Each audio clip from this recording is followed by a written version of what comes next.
All right, let's break down what Trump's new executive order on homelessness actually means because it's a game changer. In July 2025, Trump signed an order called Ending Crime and Disorder on America's Streets. The big headline? The federal government is ditching housing first. That's the approach where you get people into permanent housing right away. No strings attached.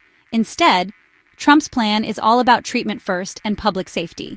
Think less rent assistance, more mandatory rehab, mental health commitments, and law enforcement in the mix.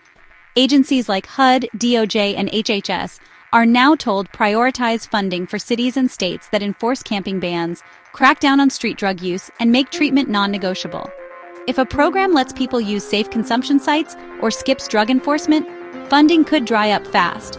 And here's the kicker: the Supreme Court's Grants Pass ruling just made it legal for cities to ticket or even jail people for camping on public land, even if there aren't enough beds. That means this crackdown now has legal teeth. On the ground, you'll see more camp sweeps, more citations, and maybe even jail time for folks who refuse services. Federal grants are shifting fast away from permanent supportive housing towards shelters with strict requirements and more police presence. Supporters say the old way wasn't working. They argue that Housing First hasn't cleaned up the streets, so it's time for accountability and order. Critics? They warn this is just criminalizing poverty, moving tents from one block to another, while the real problem, sky-high rents and not enough homes, gets ignored.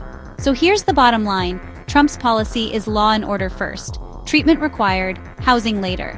Will it actually reduce homelessness, or just push people out of sight? That's the fight. And the answer depends on two things: how many psych beds and real homes the system is actually willing to fund. Like, subscribe, donate if you can. I'll keep digging for the truth because dignity on the streets isn't optional. This mission runs on grit and your help. Let's bring dignity to the streets.